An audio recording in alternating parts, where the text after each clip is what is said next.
Well, hello there. Welcome to the Brothers in Dice channel. My name is Joseph, and we continue with our review of small expansions for Mythic Battles Pantheon. Today we are looking at Judges of the Underworld. So, this is an expansion which has 3 minis, and you will see them immediately. Okay, let's first unpack the dashboards as well, so that we can look at the artwork and at the dashboard and at the mini at the same time. To be honest, I do not know too much about the Judges of the Underworld. I do not know them from the mythology, so there will be no mythology talk today, unfortunately. Sorry for that. I will talk a bit more about the history and about the characters when we get to the Heroes of the Trojan War expansion. Okay, so let's have a look at the cards. Aeacus, okay. Radamanthus. Minos. Is this the Minos as the King Minos?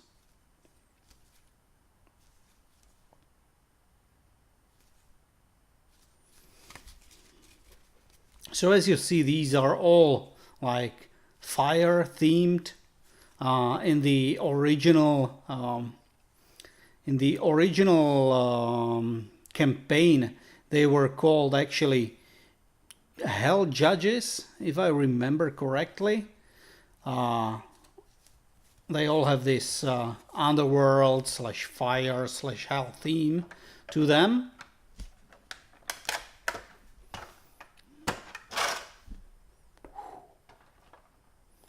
I've seen the minis, of course, and on the pictures before, and I really like them. So let's see how they compare to the actual physical minis. So we have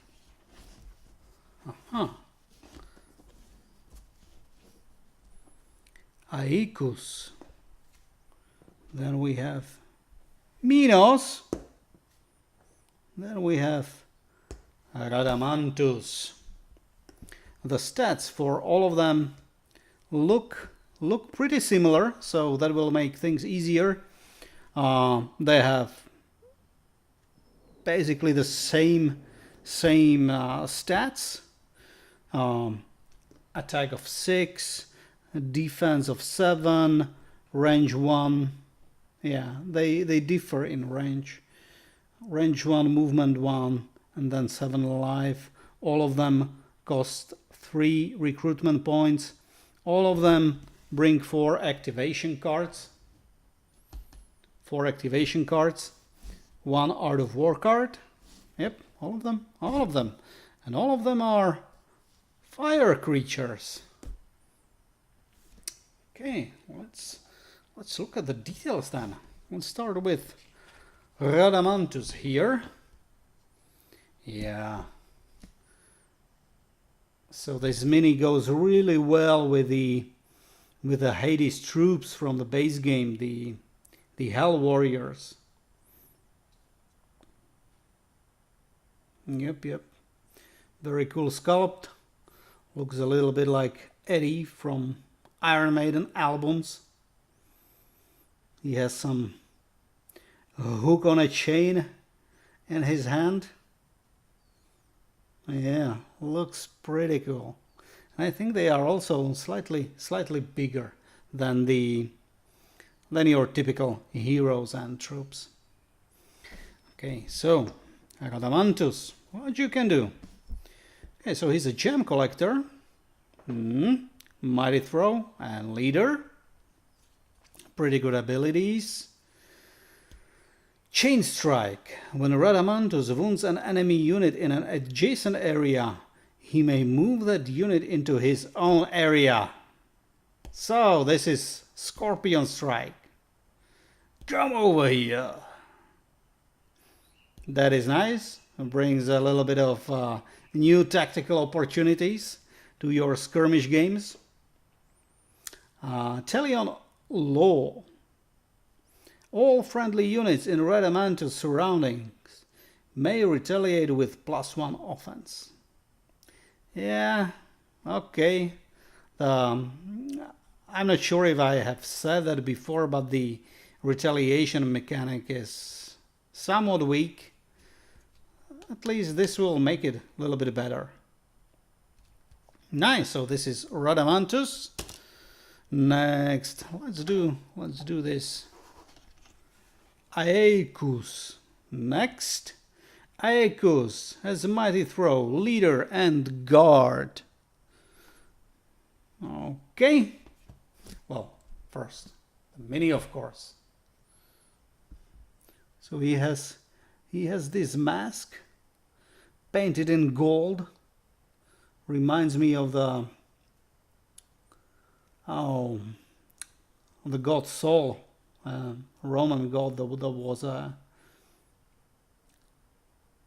was a Roman cult of Mithra / Sol. Well, basically,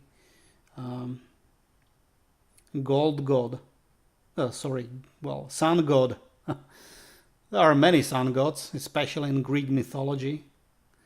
You have Helios, you have Apollo is actually a sun god as well. And you have, I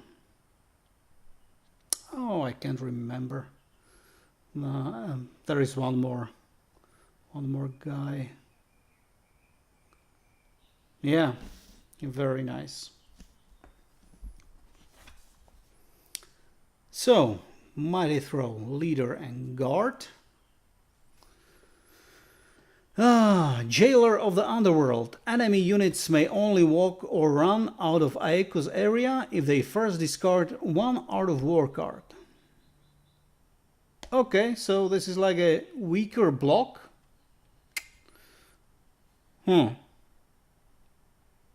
Well, actually, it might be, yeah, other creatures with block basically negate block. And also we have seen that thief from which expansion was that? Was it Hera? The Autolycus, I think, that can ignore block. Well, he will not be able to ignore this. And also other creatures with block will not be able to ignore this. But they can get around that by discarding an Art of War card. So, an interesting ability. Then, Sentence of Exile. 1 use per game. Costs an Art of War card. At the end of Aeacus activation, choose an enemy unit in his area. Move this unit to any area in its own deployment zone. Oh wow, this can be devastating.